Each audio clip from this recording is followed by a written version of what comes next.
And I believe we are live. I will give it a minute or so for everyone to trickle in here. Hope everyone, if you are based in London, enjoyed some of the snow this morning. It was not a pleasant line bike ride in. Yeah, sleet, I guess. Yeah.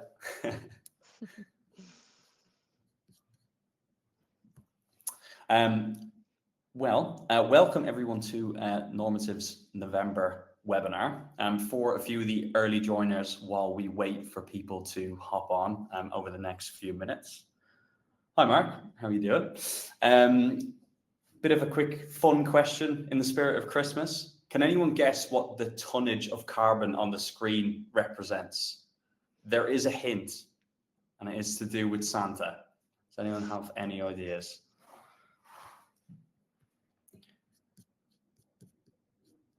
We've got Gary, Stefan coming in with a few guesses now.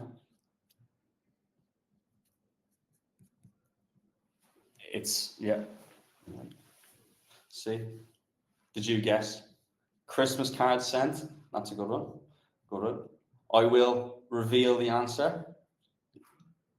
So it is the amount of fossil fuel that's a great one, Stefan. Yeah, the total amount of CO2 he needs to ride his sleigh if he's using fossil fuels to travel to every house in the world.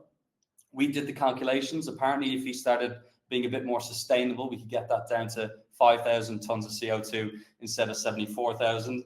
However, this morning in the dress rehearsal, while I was talking to my mum about it, she said, but he uses magic and reindeers to power his sleigh. So he's actually quite sustainable. But apart from the Santa jokes, thanks everyone for joining today. Let's crack on. We have a very topical webinar for you to discuss today. Very hot topic as we approach the end of the year, which is reporting season. Just before we kick off, a few housekeeping rules. This webinar will take approximately 30 minutes. It will be recorded in case you wanted to send it to any family or friends as a Christmas gift, but it'll also be available for download as well. So I'll just do a brief introduction and then I'll hand over to Freya. So I'm Joe. I'm a sales lead here at Normative. Been working here for about a year now, helping organizations on their journey to net zero. Freya, would you like to hop on and do a quick intro? Yeah, definitely. Thanks, Joe. So hi, everyone. My name is Freya Wright, and I'm a climate strategy advisor here at Normative. Similar to Joe, I'm based in London, and I've been with Normative for 2 years now. So I sit within Normative's climate strategy team, and our focus is kind of supporting organizations throughout their net zero journey. So that includes building carbon inventories, preparing for kind of reporting requirements, and then also going beyond the footprint. So setting, credible reduction targets to engaging suppliers, identifying key levers for emissions reductions, things like that. That's where our team supports. Fantastic. Thank you, Freya. So just before we hop onto the Q&A, we'd love to give a brief overview of Normative. So our mission statement is to make known and reduce the sustainability impact of all economic activities on the planet. A little bit more about us, if you're not aware, we were one of the first carbon accounting engines. We've been supporting organizations like some on the screen for the past 12 years out of our 3 offices, which are London, Stockholm, and Copenhagen. And we're extremely honored to be working with some of the biggest brands in the world to support their net zero journey. So we are trusted by the companies you saw on the screen due to our experience, obviously, across a wide range of industries and our ability to support the complexities of carbon accounting as well. So we refresh our taxonomy every 6 months. We pull from 18 science-backed databases, and we have over 350,000 emissions factors to give you over 100% transparency in all your calculations. So we're going to kick off the next slide with a little bit of a poll, so feel free to vote, and we'd love to see some of your answers. If you can't see, just underneath the chat box, there is a little poll section which you can click on and have your answer. We'd love to see how you vote. So We're going to switch over to the Q&A slide. We had some pre-sent in questions that I believe Freya is going to start with, and then we'll open up later on. You ready, Freya? I'm ready. Let's Great. go. So the first question we have is from Mark, who asked, with multiple greenhouse gas accounting frameworks like the Greenhouse Gas Protocol and sector-specific methods, should ISO 14064 be recognized by the primary global standard for organizational and project level carbon accounting, serving as a universal reference for compliance and reporting? Great question, Mark. It's something that definitely comes up quite a lot when companies have or may be working across different types of frameworks. So ISO 14064 is a really well recognized and credible standard. It brings, for those who don't know or have not worked with it, it brings a lot of structure around how companies can quantify and document emissions, but it's also particularly useful when it comes to audits or verification and having a really clear internal environmental management system process.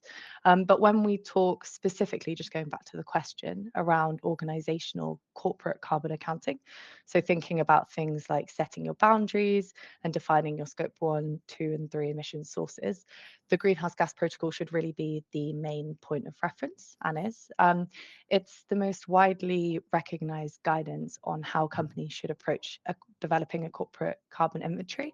And it's also the foundation most other frameworks build from. So this includes Science-Based Targets Initiative, the Carbon Disclosure Project, CSRD, and multiple other ones too. So the way I usually describe it is that the two standards, ISO 14064 and the Greenhouse Gas Protocol, are trying to do slightly different jobs that do have some overlap.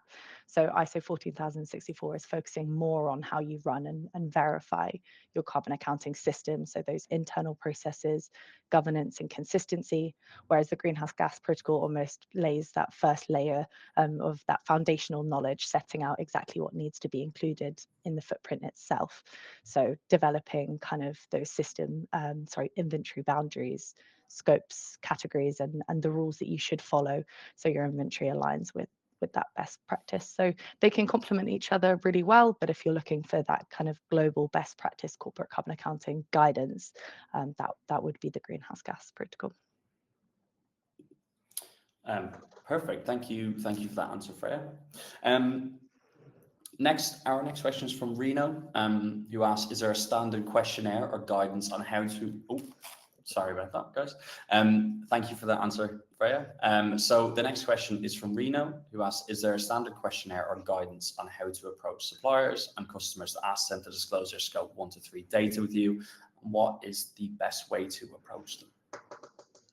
Great, I love this question. I think this is a really common challenge, especially for organizations that are just starting out in collecting supplier data in a more structured way. So in answering the question, there isn't one single global standardized questionnaire or guidance that every company is using.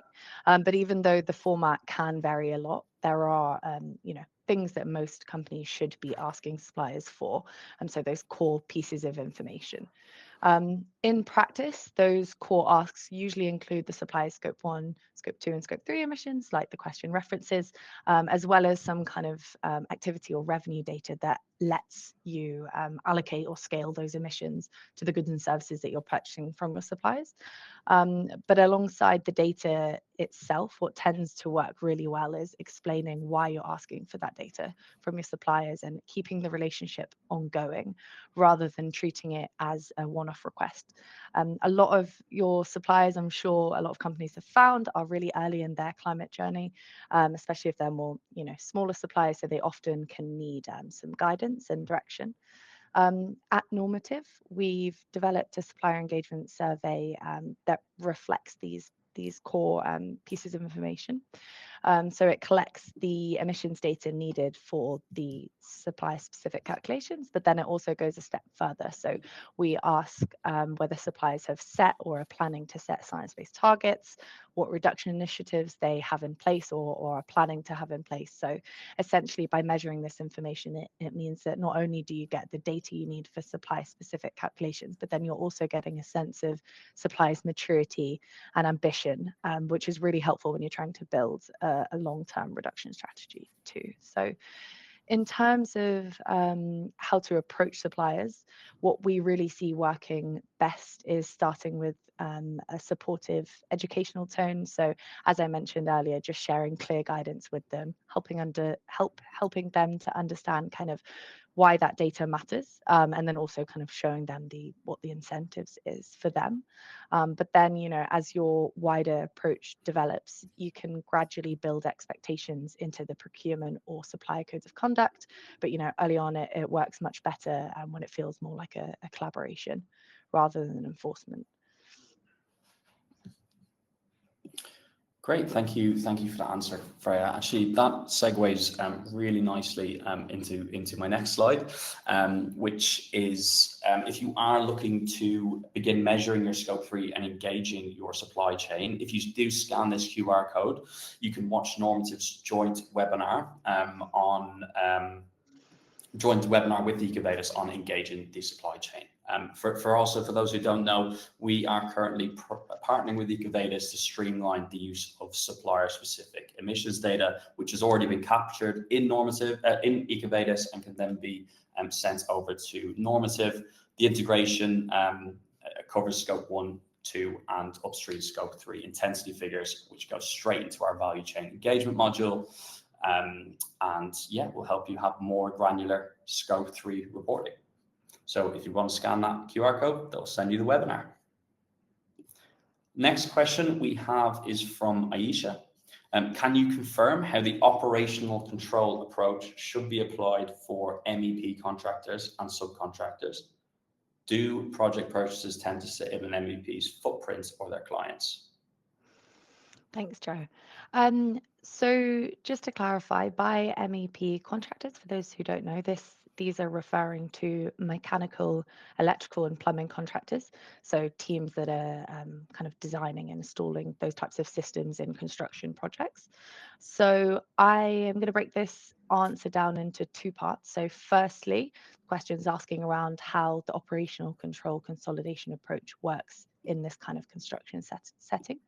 And then kind of secondly, what happens to project related purchases and whether they sit with the MEP contractor or whether it sits with the client as well. So on the first point around operational control, to briefly explain the consolidation approach for anyone who hasn't worked with it before, the operational control approach is one of the methods that the Greenhouse Gas Protocol sets out and allows when defining what sits in your footprint.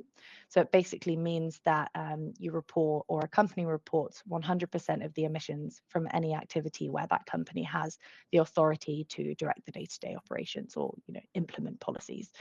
So it's around kind of who is in control rather than who owns for the equipment and things like that. When applied to construction then, this logic stays the same. So MEP contractors essentially report the emissions from the activities that they directly manage.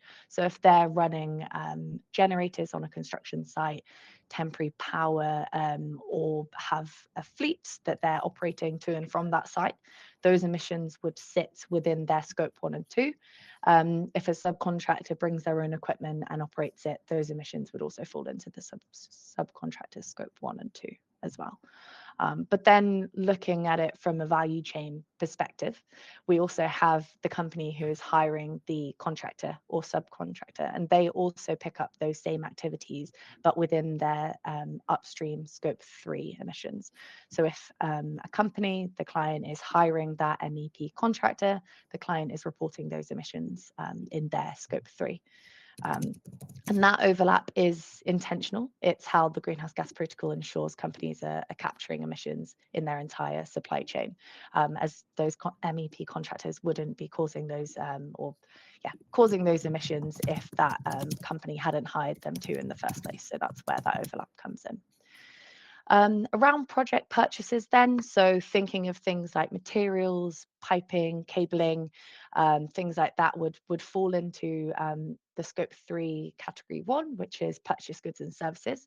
And there's a general rule of thumb here that can be followed. So if you are the company, whether that's the contractor or the client who's hiring that contractor, if you're buying those materials, they will sit within your scope 3 purchase goods and services, because you're choosing which material, you have the operational control on which materials you are going to purchase.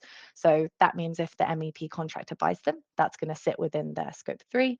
And if the client, they will also still report them too, because those same materials end up in the asset that they're building. So that will fall within their scope 3 as well. So essentially everyone involved in the project is capturing the parts that they're responsible for.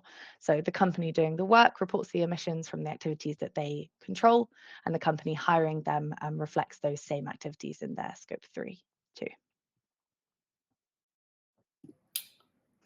Perfect. Thank you for that, Freya. Next, we'll do another poll, which will pop up for yourself in a second. What is the main challenge you are facing this reporting season? Again, if you go on the little poll on the bottom right of your screen, we can have a vote. Strong streamlining data collection out there at the front at the moment. A big showing, about 70%. Give it another second.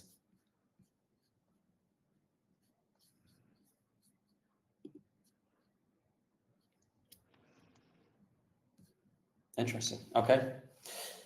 Cool. About 20 votes, and 70% of people have voted for streamlined data collection, and we have about 15% second place, identifying emission hotspots in the supply chain as well. So something to consider for sure.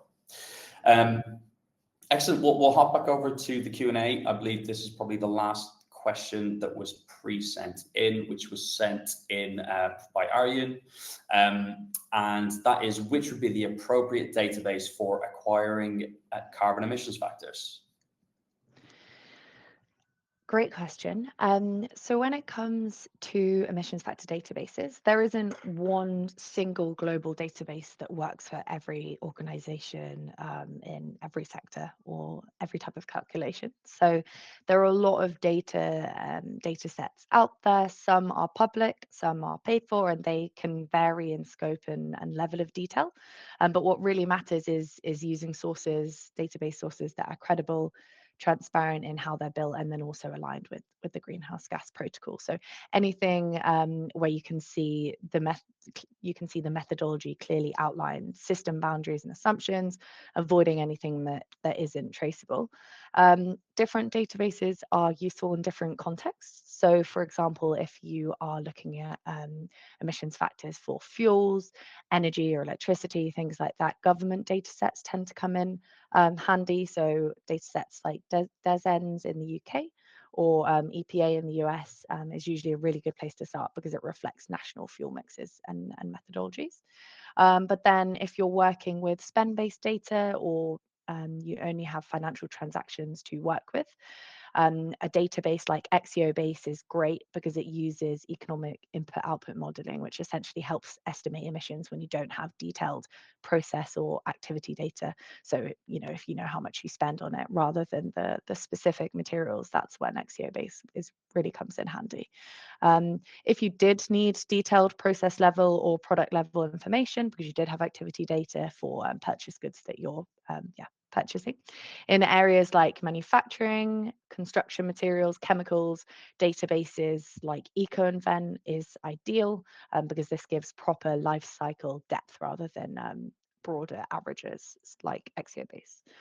But then there's also sector-specific data sets. So in construction, for example, data sets like BOVACET or EcoBau are really strong, because these have comprehensive coverage of building materials.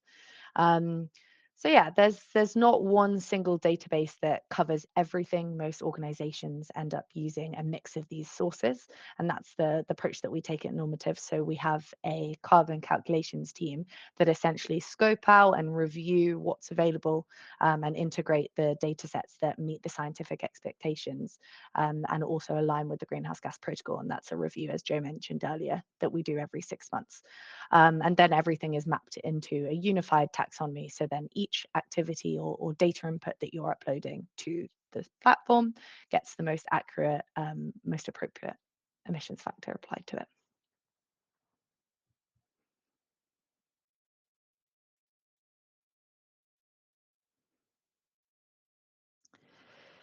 I think you're muted, Joe. Sorry about that, as happens to the best of us. Do you have any, so we're opening up to the floor now, so do you have any best practice tips for how we can maintain data quality at the same time as managing more contributors from across the company during the data collection process? Yeah, definitely. So this comes up a lot with the companies that I work with, especially as they are bringing more people into the data collection process. And the challenge usually isn't around the number of contributors, it's around keeping everything consistent as the stakeholders and the data owners, that group grows. So I think there's a few things that tend to work really well in practice. Firstly, clear ownership. So if it's not clear who is responsible for what, then that's when you can start to see duplicate uploads, gaps, or even different versions of the same data sets as well. So even having a simple split. So for example, one person owns the energy data for the Germany office, or someone else owns the procurement data, travel, already that assigning responsibility makes that process much smoother.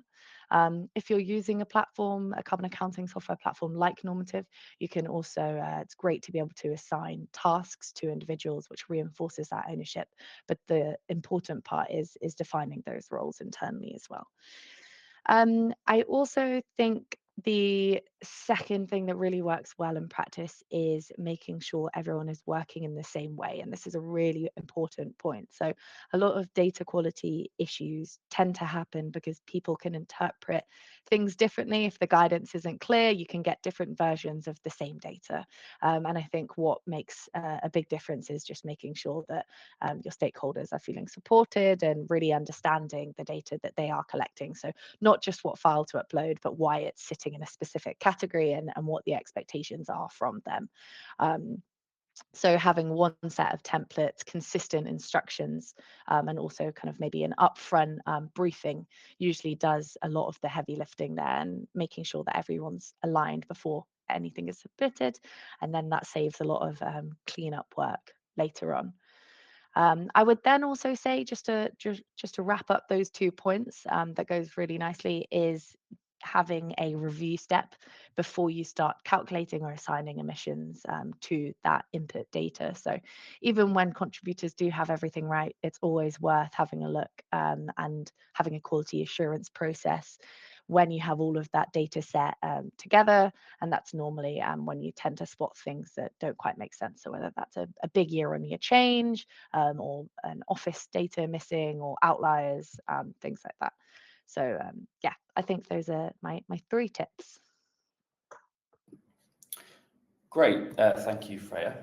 So the next question is from Slavomir from Crown Workspace, who asked, how do you make sure there's no overlap or missing data between categories like purchase goods and services and waste when using different inputs, such as weight, spend, or distance for Scope 3 emissions? Definitely, this is a really great question, and something that should be incorporated into your carbon accounting calculation process. So at Normative, we have different tips and tricks in order to do this. I think the key one is looking at suppliers and supplier names. So within your data, I think, yeah, where this issue can arise is if you have spend-based data, you're doing an initial kind of spend-based assessment for Scope 3, as that data is readily available. As you start to collect activity-based data for those same activities, that's when double accounting can come into play, and you're accounting for the same type of, the same emissions for the same activity. A really good way to do this is looking at the supplier names. So we have a part of our software that will essentially identify what we think is duplicate and double accounting transactions by looking at the supplier names. I think that's a good one. So looking at in your activity data and in that spend-based data, is those supplier names coming up in both of them, and that's a good way to do it. So yeah, I think that would be one of my main tips. Another way we have is just looking at the values that have been provided and whether we can tell from that whether it's representing the same value.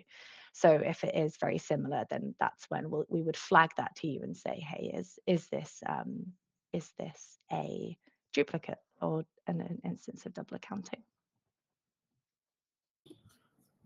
Great.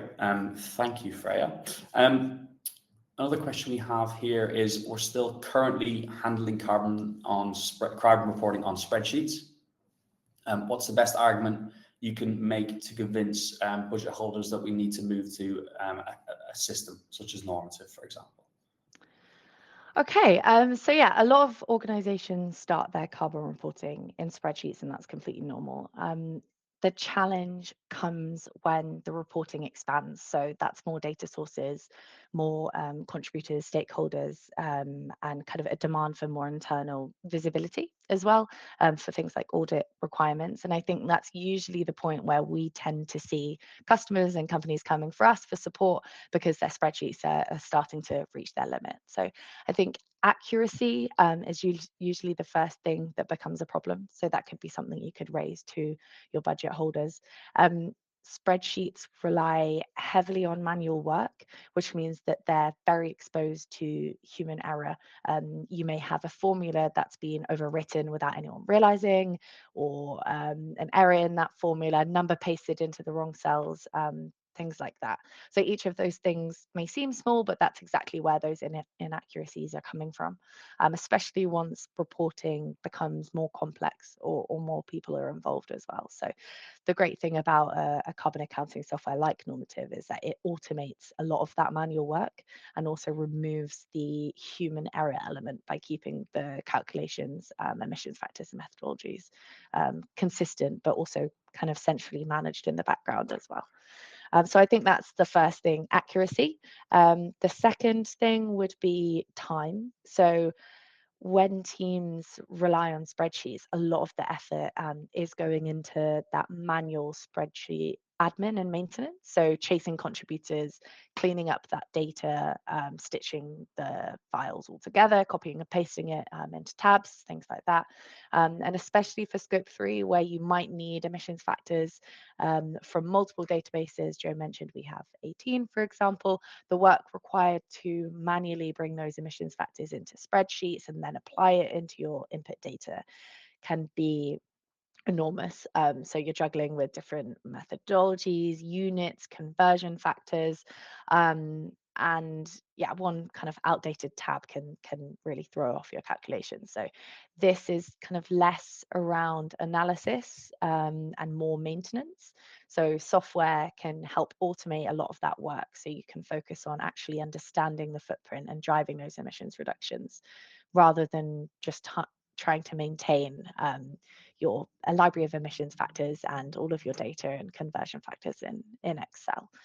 Then I think the last thing would be credibility.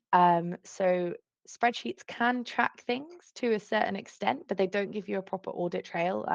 So for example, if one of your users went in and changed a formula or updated something within that, there's not a clear record of it. So there's not a version history, kind of no calculation traces on that.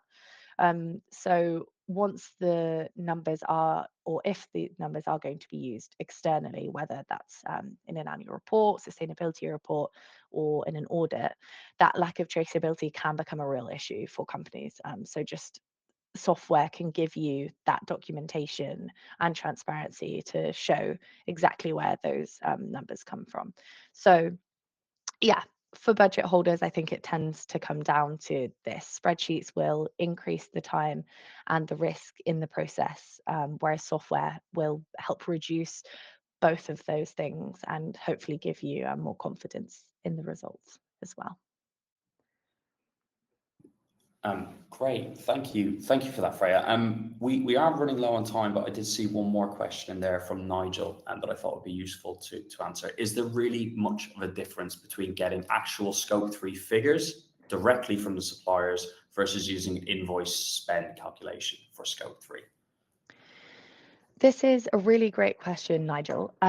I would say there is a significant difference. Yes. So we have 2 points here. We have, firstly, there's a difference in the data accuracy, but there's also a difference in what impact that will have in getting that data from your suppliers, and how that can play into your supplier reduction strategy. So on the first point, you asked around, sorry, I'm just getting up the question here, around, yeah, data quality, is there much difference? So when you are using data from invoice spend calculations for scope 3, what we do, it's best practice to apply spend-based emissions factors, and these tend to come from XEO base. And these spend-based emissions calculations are the way the database calculates those emissions factors is by taking industry averages. And what it does is, a limitation to that is that it assumes that every supplier has the same emissions intensity. So what that means is, by just using your spend-based scope 3 calculations from your invoices, there's no way that you can track your suppliers' reduction initiatives through your inventory. Whereas if you did move to supply specific data collection, you could really tell, and that would, your suppliers' reduction initiatives would then be reflected within your inventory. And then that plays into your supplier engagement strategy down the line as well. Great, thank you for that, Freya. We are coming up, we're actually over time, but thank you everyone for coming today. There was some great questions we didn't manage to get to. I will for sure follow up with an answer to those via email. Just to let everyone know, if you are considering utilizing a solution like Normative for your upcoming reporting, either this year or next, this QR code on your screen should bring you directly into my calendar if you fancied a virtual coffee or in-person coffee even. However, if you want to speak directly to a sustainability expert like Freya, there is also a book demonstration on that Normative website as well. Thank you all so much for coming today, and I hope everyone has a fantastic run to Christmas and hopefully a not too stressful reporting season as well. Thank you, Freya, and for everyone for attending as well. Thanks everyone for your time.